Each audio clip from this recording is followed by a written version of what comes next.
Pessoal, sejam todos muito bem-vindos a mais um Aeroluz no canal do Paulo Matias. É graças a você que a gente faz esse programa. A gente fala muito de aviação, com profundidade, com seriedade, mas de um jeito que você possa entender e reagir e ver como as coisas têm lógica na aviação.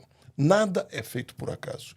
E hoje a gente vai falar do Voepaz 22E3, aquele avião que caiu no dia 9 de agosto de 2024, um ano atrás. Levou a vida de 58 passageiros, 2 pilotos e 2 comissárias. E o que a gente vai falar sobre isso se ainda não tem investigação terminada, encerrada pelo CENIPA? Tem muita coisa que já se sabe, e é isso que a gente vai trazer aqui e provocar a reflexão de todo mundo.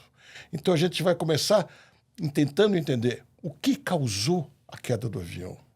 Também saíram vídeos nessa semana no Fantástico e outros programas de bastante audiência com denúncias gravíssimas dizendo que sabiam de problemas no avião e não teriam tomado providências. A gente vai esclarecer isso muito bem.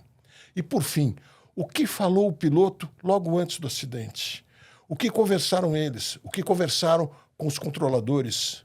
E o que acabou levando esse avião a cair? Como poderia ter sido evitado esse acidente? Claro, enquanto não tiver completado toda a investigação, a gente vai continuar com dúvidas. Mas, como eu disse, tem muita coisa para esclarecer. Então vamos lá. O que foi que causou a queda do avião? Só que antes de entrar, eu quero abrir uma premissa para conversar com você.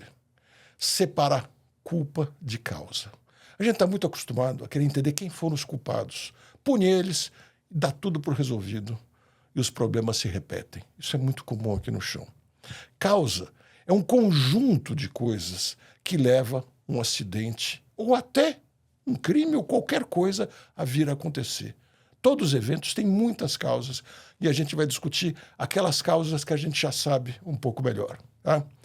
Então, o que nós sabemos? O avião vinha de Cascavel para São Paulo, era um ATR-72, um avião que não voa tão alto quanto os jatos, ele voava 17 mil pés e, de repente, entrou numa formação de gelo, entrou num parafuso e caiu em Vinhedo.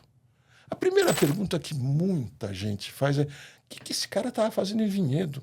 Se ele vinha do sul, do Paraná, no oeste do Paraná, mas para São Paulo, ou seja, vinha do sul para o norte. Por que ele estava em Vinhedo, que está no norte da cidade de São Paulo, no norte do aeroporto de Guarulhos?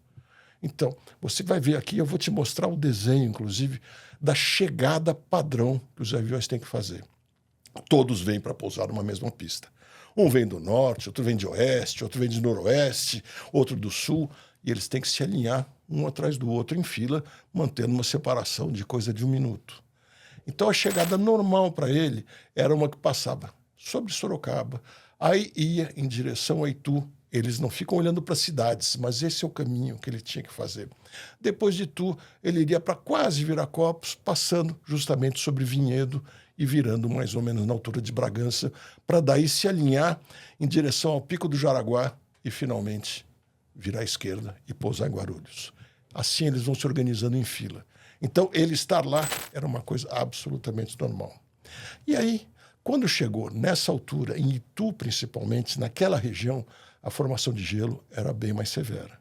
O gelo colou nas asas do avião, colou em outras partes do avião também, e é uma coisa que muita gente fala: mas como assim que o gelo cola? Pois é, na temperatura muito baixa, no excesso de umidade, vai colando de pouquinho em pouquinho camadinhas de gelo e vão deformando as asas, deformando o hélice, muitas vezes vedando a visibilidade no para-brisas também e trazendo mais peso para o avião. Mas, principalmente, ao deformar o perfil da asa, especialmente a partir do bordo de ataque, que é esta parte aqui na frente da asa, começa a criar dificuldade para o ar passar, causa muito turbilhonamento. Isso mata a sustentação. Aí o avião pendeu para um lado e entrou em parafuso chato e veio caindo, como você viu, e se estatelou no chão. Esses são fatos indiscutíveis. Bom, então até aqui a gente já sabe o que aconteceu. Também importante trazer isso para você. As anotações nos livros do avião estavam em dia, apontavam manutenção regular e não tinha nenhum problema anotado quando ele entrou em stall e começou a cair.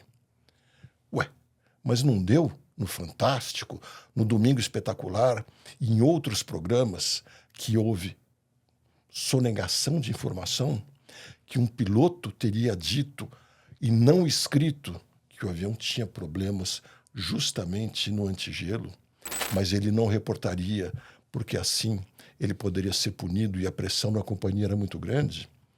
Sim, teve. Agora veja bem, é uma denúncia anônima que eu não entendo como que emissoras tão importantes fazem e deixam jogado no ar.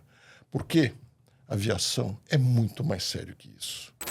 Eu vou explicar para você como funciona. Cada vez que a tripulação pousa, ela tem que anotar no diário de bordo, que é papel, caneta ainda. Estão começando a entrar na parte eletrônica, mas é a tripulação dentro da cabine que anota todas as ocorrências no voo, inclusive as eventuais irregularidades.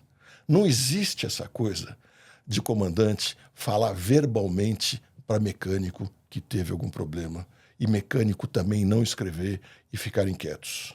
E dizer para mim que os pilotos, os profissionais da aviação se prestam a baixar a cabeça para pressão de companhia, porque diz que se falar alguma coisa, se escrever alguma coisa, poderá ser punido, é a mesma coisa que dizer que esses profissionais são capachos de companhias em busca de simplesmente um salário. Não são. A classe dos pilotos e dos mecânicos, não tenho dúvida, a aviação como um todo é muito mais séria do que isso. E tem mais. Se um piloto não anotou, por alguma razão, por um esquecimento que fosse, mas comentou com o mecânico, significa que o mecânico sabe que tem um problema. E o mecânico tem que escrever tudo o que ele faz, que ele fez e assinar também. Se o mecânico tem ciência de um avião estar com problema, não anotar e assinar a liberação dele para voar, ele também estaria incorrendo num erro extremamente grave. E aí vale a gente avançar um pouco mais. Essa companhia tem problemas financeiros há muito tempo, sem dúvida alguma. E problemas financeiros levam a dificuldades de toda ordem. Mas ela tem 30 anos voando no Brasil. É a companhia em operação, era, melhor dizendo, a companhia em operação mais antiga voando, sem uma única fatalidade. Ora, pensa comigo. Se é uma companhia que faz tudo errado, que faz pressão em cima da sua tripulação, faz pressão em cima dos seus mecânicos para economizarem serviço, para matarem a manutenção, mesmo pondo em risco, ela ia ficar 30 anos sem ter acidente? Ou seja, pode ser que tenha havido erros, sem dúvida alguma. Pode ser que tenha havido falha. Pode ser que tenha havido, inclusive, displicência de alguém. Mas dizer que era praxe, não dá para acreditar. O que eu acho que precisa, isso sim, é investigar profundamente isso que essas pessoas falaram, para entender por que falaram e por que as emissoras colocaram uma informação dessa sem nenhuma confirmação. Isso não combina com a aviação. A gente não vê no histórico das empresas do mundo inteiro. Não vê no histórico das empresas aqui no Brasil. Tem hoje companhias que estão com dificuldades financeiras e não por isso elas estão relaxando na manutenção. E mais ainda, se eventualmente alguém sofre uma pressão da companhia, seja piloto, seja mecânico, qualquer pessoa da aviação, sente que algo está errado, existe um documento que é um relatório de prevenção de acidentes, que é enviado ao CENIPA e à ANAC. O nome da pessoa é guardado anonimamente e a investigação é feita a fundo. Então a gente teria que dizer que, além de tudo, teriam sabido do problema, teriam sofrido pressões, teriam ficado quietos, não teriam notificado o ANAC, nem o CENIPA, ou esses também estariam se calando diante de uma coisa tão grave. Seria o mesmo que dizer que a aviação no Brasil é uma brincadeira irresponsável. Eu te garanto, não é. Além do que, até aqui, embora o gelo seja um fator contribuinte super importante para o que aconteceu, não tem nenhum indício, nenhuma indicação de que esse avião tenha caído por falha antecipada no sistema de antigelo. Pode ser que tenha havido falha naquele momento, pode, mas nada indica que tenha havido antes. Inclusive, até uma das pessoas que faz essa acusação, ela diz que esse avião nunca teria apresentado falhas no sistema antigelo. Você vê que acaba caindo até numa certa contradição. E olha, quanto mais eu estudo acidentes, e não são poucos que eu já olhei, eu vejo que há erros, sem dúvida, muitas vezes. Há uma sequência de falhas, há falhas de manutenção, muitas vezes. A gente olha e fala, mas como que foi acontecer tudo isso nessa sequência? Só que a gente não vê essa irresponsabilidade de jeito nenhum. Bom, aí você pode estar se perguntando, então eu não devo levar a sério essas denúncias que foram feitas? Não, tudo tem que ser levado a sério, sem dúvida alguma. Agora, o que eu digo para você é que investigação de aviação não é com leviandade. Lembra que a gente falou no começo da história de deixar culpas de lado e buscar causas, a sequência de causas para esse acidente? É isso que a gente tem que continuar fazendo, buscando todas elas. Então, essa informação tem que ser utilizada, mas nunca de uma maneira isolada, como se tivesse sido a única coisa, porque não é a única coisa. Esse é o hábito justamente de quem está buscando culpados. E a gente é levado a fazer isso com muita frequência, porque a gente tem a impressão que a gente vingou o problema, vingou as vítimas, mas isso não resolve, porque vai acontecer de novo. Veja no caso dos crimes nas ruas, dos acidentes de carros nas ruas. Quantos atropelamentos não se repetem exatamente da mesma maneira, exatamente nas mesmas esquinas? Às vezes uma pessoa é punida, mas isso resolve? Não resolve se não entender esse conjunto de coisas. Essa é a maravilha da aviação que a gente tem que continuar seguindo. Então tem que levar em consideração o que eles falaram e, como eu disse, tem inclusive que investigar aquilo que disseram, porque é extremamente grave e, eventualmente, parte do que disseram até pode ter algum valor para a investigação. Mas não é a única causa, de forma alguma, e não é buscando resposta tão simples assim que a gente vai resolver um problema. Porque, vejam, tem questões psicológicas envolvidas muitas vezes. Nos pilotos, na tripulação, controladores, tudo isso tem que ser analisado com muita calma, com muita compreensão. Inclusive, as questões psicológicas que levaram essas pessoas a falarem o que elas falaram. Porque é capaz, é possível que seja também por algum ímpeto de revanchismo, de qualquer coisa assim, pelo desligamento da empresa, não sabemos o quê. Mas tudo isso tem que ser investigado com muita calma. E só daí que a gente vai entender todo o conjunto. E mais uma vez, o CENIPA demora para trazer todos os resultados, para entregar o relatório final. Não tem um prazo definido. Pode ser que seja semana que vem, pode ser que seja daqui a um ano e meio. Mas ele estuda muito profundamente e é um dos órgãos de investigação aérea mais respeitados do mundo. A estrutura é pequena, mas a seriedade do trabalho é muito grande, tá? Então, retomando para não ficar nenhuma dúvida, se um comandante pousou o avião e comentou, mesmo que não tenha sido diretamente para o mecânico, mas ele comentou que o avião tinha algum problema, o mecânico passou a ter ciência, ele também é responsável por examinar o que aconteceu, ver se realmente tem a pane, corrigir e escrever. E ele pode e deve, inclusive, ir no livro de bordo, aonde o comandante ou o copiloto não escreveram e assinaram, ir lá e anotar. Aconteceu isto. É assim que funciona a aviação. Toda essa amarração. Mas, como eu já falei para você, e vale a gente lembrar, tem o REUPREV, o Relatório de Prevenção de Acidentes. Esse aniquila qualquer possibilidade de alguém dizer que sofria pressão para trabalhar e por isso fazia o que não devia. Não. Um comandante que se preza, um copiloto que se preza e mecânicos que se prezam, eles sabem a responsabilidade que tem. A quantidade de passageiros que está carregando atrás todos os dias e, principalmente, ele desembarca de um avião e entrega para outros colegas, melhor dizendo, e mais dezenas e dezenas de pessoas lá atrás. Seria tamanha responsabilidade que ele não conseguiria dormir, fazendo isso tudo só para ter um salário no final do mês. Você não acha? Bom, e outra questão que saiu recentemente é: o que falou o piloto nos últimos momentos? Quais foram as conversas da tripulação e o que conversaram também com controladores? Mais algumas notícias saíram sobre isso.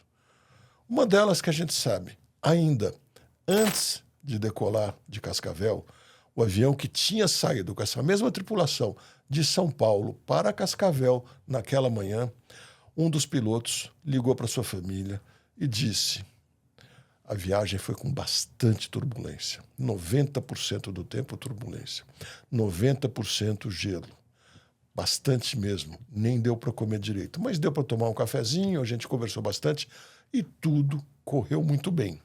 Indicação que ele tinha consciência presencial de que gelo era uma realidade naquele dia. Lógico, além de todas as cartas meteorológicas que eles olharam e antes de decolar também sabiam.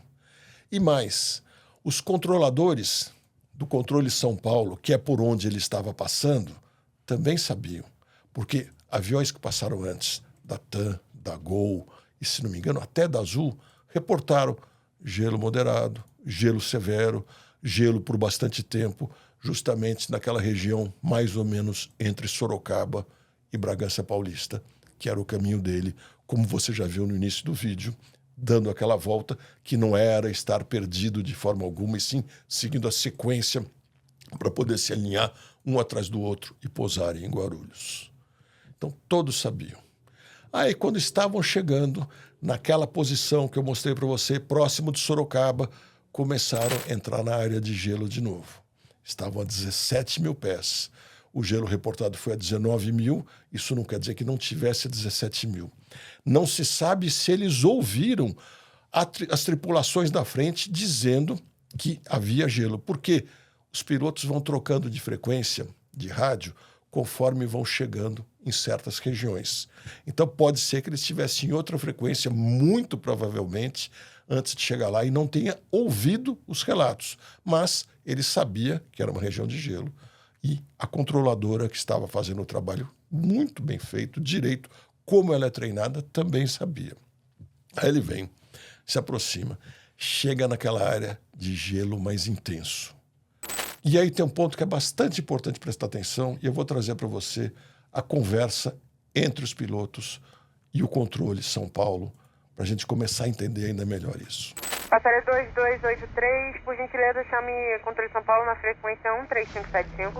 3575, vai chamar o passageiro 2283. Obrigado.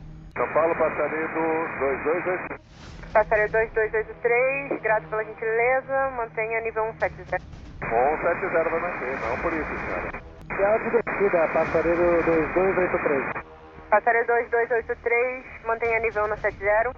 Tenho no passageiro 2283. Passageiro 2283, chame controle São Paulo, frequência 123, decimal 25. 2325, vai chamar o 2283. Obrigado. É um pouco difícil de entender esse áudio, ficou um pouquinho atrapalhado, mas a gente vai ajudar a destrinchar e pegar os pontos principais. Um detalhe que eu quero que você preste atenção para a gente comentar no final, aí você vai entender muito melhor aonde eu quero chegar. Na conversa entre a controladora e a tripulação do Voe Paz, a gente vê que chega num certo momento, ela pede para que ele troque de frequência. E aí ela mesma volta para ele nessa nova frequência, ou melhor, eles chamam a controladora nessa nova frequência, que responde perguntando como nos ouve. Eles dizem com eco. Veja que ela estava com uma preocupação meramente burocrática. É o papel dela. Como ele diz com eco, ela pede para trocar para outra frequência. E ele chama na outra frequência e, de novo, a mesma controladora responde. Vai falar, mas por que isso? Pois é, isso é muito comum, porque existem diversas antenas de rádio dirigidas mais para uma ou outra área. E, às vezes, por questões atmosféricas as mais variadas, as ondas de rádio são melhores em uma e não em outra. Então, ela estava pedindo auxílio a ele para testar a frequência que pudesse falar melhor. Isso seria uma indicação de absoluta normalidade, tá certo? E eles reagem com toda a normalidade também, tratam ela com muita educação, com muito respeito e vão trocando até acharem a frequência melhor. Aí ela fala para eles, mantenha 17 mil pés. Esse é um ponto muito importante. Ele troca mais uma vez de frequência, chama o controle de São Paulo, bom dia, como se estivesse começando uma nova conversa, e ela responde, mantenha 17 mil pés. Na próxima fala, ele diz, estamos no ponto ideal de descida. Ponto ideal de descida é quando ele acha que é o momento ideal para aquele avião de começar a descer para chegar no aeroporto. E ela diz, mantenha 17 mil pés. Aí, pede mais uma vez para trocar de frequência, mostrando calma, tranquilidade, como se nada tivesse diferente. E eles também. Trocam a frequência, ainda não autorizam a descida, aí vem os primeiros avisos do painel do avião, dizendo que a velocidade está caindo. Por que a velocidade está caindo e o seu avião está voando lá tranquilamente? Justamente porque devia estar se formando gelo, não só nas asas, como também na raiz das hélices. E ao se formar, a hélice vai perdendo eficiência e não consegue tracionar tão bem o avião. E as asas também começam a ficar mais pesadas, mas principalmente com o perfil deformado, como a gente falou, e o avião vai ficando, digamos, mais pesado, assim, no sentido de perder a sustentação. E com isso ele começa automaticamente a levantar o nariz para querer se manter, e isso vai reduzindo a velocidade. O avião notou isso e deu aviso. Foi bem numa hora em que estavam entre os pilotos, um falando com os passageiros, dando aquelas informações sobre a chegada, que horas vai ser, assim por diante, a temperatura no solo, e o outro falando com a companhia, com a Voepaz, despacho por outro canal de rádio, também para acertar o que ia fazer, o que ia ser preciso. Eles sempre tem algumas informações internas que eles trocam nessas horas. Não se deram muito conta daquilo que estava acontecendo, da gravidade do problema. Pouco mais adiante, muito pouco, o avião dá mais um aviso e aí a coisa começa a ficar realmente difícil. Nessa hora, o painel do avião fala, performance degradada. É uma mensagem super intensa que ele só vai dar se realmente tiver alguma coisa bastante errada. O antigelo estava ligado, estava supostamente funcionando, mas não estava resolvendo totalmente. Eles não se deram tanta consciência, tanto que um dos pilotos fala ainda bastante gelo, né? Ou seja, perceberam que estavam numa situação de gelo, mas não tiveram a compreensão clara de que esse gelo estaria degradando tanto o voo deles. Possivelmente, uma das causas é que, como eles pegaram bastante gelo na ida e, apesar da turbulência, passaram sem tranquilidade, fica um pouco aquela sensação de que estão encontrando a mesma situação de gelo e também deveram passar com muita tranquilidade. Mas tinha uma característica muito específica. Naquele ponto que eles estavam, a condição de formação de gelo estava super elevada. Isso, sem eles terem percebido muito bem, fez com que em poucos segundos o avião pendesse para um lado, como eu falei, e provavelmente na tentativa de corrigir, o avião não tinha mais sustentação, aí acabaram entrando em parafuso. E a saída de parafuso de um avião desses não é treinada. Eu falo, mas como assim? É muito comum. São muitos aviões, eles são projetados e não são testados para voarem em parafuso e para tentarem sair de parafuso. Então é para nem entrar. E na hora que eles entraram, muito provavelmente não tinham o treinamento de acrobacia ou outras situações que pudessem tentar fazer algo para tirar o avião do parafuso. E é muito triste, porque é coisa de 1 minuto e 20, mais ou menos, que o avião demora girando, descendo numa velocidade vertical de algo como 200 km por hora, até vir a bater no chão. Agora é a hora que você vai me dizer, bom, Então já está tudo muito entendido. Todo mundo sabia da condição de gelo, houve avisos de que havia degradação da performance do avião, a tripulação não teve consciência de tudo, não temos certeza disso. Mas, tudo bem, entendo que você possa pensar que aparentemente tenha sido isso, tá? A tripulação não teria tido consciência de tudo isso e não teria tomado as providências para escapar dessa situação. Então já está resolvido o caso, é isso. Calma, que tem mais ainda. E aí começa a entrar um ponto que eu acho dos mais importantes para a gente discutir e que certamente não vai estar no relatório final por questões culturais, diferenças de cultura entre um país e outro. Isso não quer dizer que um faça certo e outros façam errado. Em dados momentos, uma prática cultural pode ser ótima ou pode ser fatal também. Então, veja, vamos relembrar tudo que a gente já viu. Controladora sabia muito bem que a condição era de gelo severo. A tripulação tinha noção de que era gelo, não tão severo, mas tinha noção de que havia gelo na frente também. E que era mais ou menos na faixa que esse avião estava voando, dali para um pouco para cima. E para baixo não havia reportes de gelo. Então, veja que aqui a gente tem uma chave que poderia ter mudado tudo e poderia ter resolvido a questão desse voo. Se esse avião estivesse voando nos Estados Unidos, e eu insisto, eu não quero dizer que nos Estados Unidos tudo seja melhor do que no Brasil. Há momentos que alguns acidentes que acontecem nos Estados Unidos não teriam acontecido aqui por questões culturais e vice-versa. Mas isso tem que ser discutido. Isso a gente já percebe claramente que foi uma causa bastante importante e poderia ter sido um fator que contribuísse para evitar esse acidente. Porque aqui é mais ou menos assim. Cada um é treinado para fazer o seu papel, é responsável pelas suas atividades e não se mete na do outro. A controladora, como eu disse, profissional, agindo muito corretamente, de acordo com a maneira como foi treinada. Os controladores no Brasil, mesmo tendo informações de questões climáticas, etc., às vezes passam, mas não tem isso como função obrigatória, função primordial. Então, elas muitas vezes se preocupam em manter a situação. E lembra que a gente teve que, pelo menos 2 vezes, houve essa conversa de que ela disse, mantenha 17 mil pés. Ela sabia que havia gelo, 17 mil pés. Mas isso era problema da tripulação e não dela. Dentro do profissionalismo de ambos, de acordo com o regramento e com a cultura brasileira. Nessa hora, ela podia, se tivesse uma cultura diferente, que isso é típico, por exemplo, nos Estados Unidos, dizer àquela tripulação, no lugar de se preocupar em simplesmente manter o nível do avião, porque voando mais baixo, tinha um outro avião da Gol que vinha saindo, se não me engano, de Viracopos. Então ela estava preocupada que ele mantivesse 17 mil pés, para esse avião poder livrar a área que ele pudesse passar e aí descer.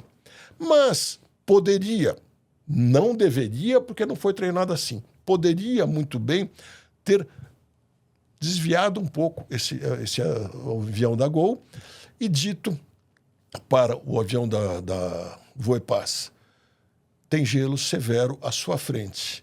Se quiserem, não haverá tráfego conflitante, podem descer para a altitude que acharem melhor e se livrarem de gelo. Um detalhe desses faria gigantesca diferença. E eu insisto com você, isso certamente não vai estar no relatório, porque isso não faz parte da cultura brasileira. Então, quando o CENIPA for examinar todas as coisas, e já está examinando, já está talvez perto do final, ele não vai colocar isso como importante porque eles seguiram a cultura brasileira.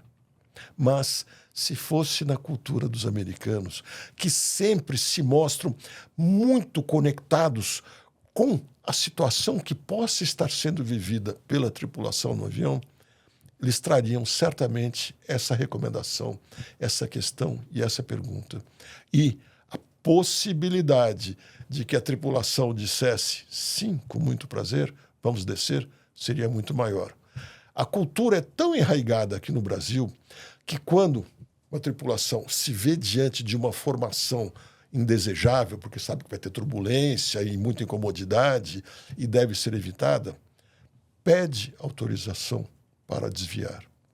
E essa autorização demora muito tempo, às vezes nem vem, porque o controlador está preocupado apenas e tão somente com a separação dos tráfegos.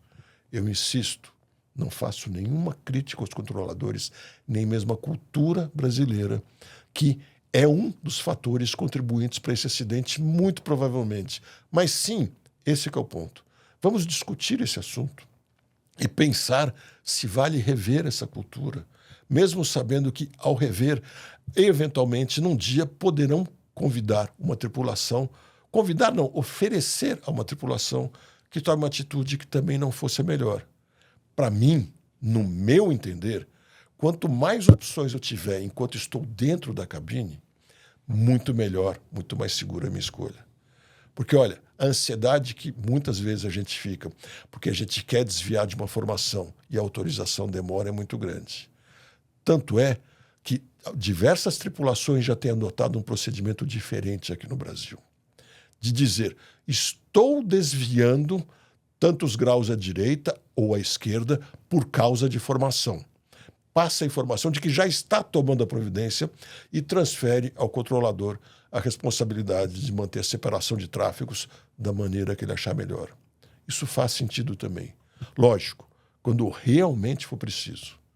Por isso que eu digo, no lugar de deixar que tripulações comecem a ir tomando as suas decisões alternativas por conta própria, e podem fazer isso, porque em aviação, em nome da segurança, pode-se romper qualquer regra, desde que seja em nome da segurança. Mas se a gente abrir esse debate e começar a discutir muito mais até onde a gente não deve ter mais interação entre controladores e tripulação, eu não tenho dúvida, muitos acidentes poderão ser evitados. Isso é o que eu mais espero que venham a fazer aqui. Alguns poderão achar, poxa vida, mas o Diogo está dizendo então que a responsabilidade é dos pilotos ou da controladora? Eu insisto que não, de forma alguma, até porque a gente não sabe os detalhes. A gente sabe, grosso modo, o que aconteceu. Algumas coisas a gente já tem certeza. E não dá para dizer que tenha sido displicência de tripulação, qualquer coisa assim, sem saber todos os detalhes, sem saber se o treinamento foi adequado, sem saber um monte de fatores.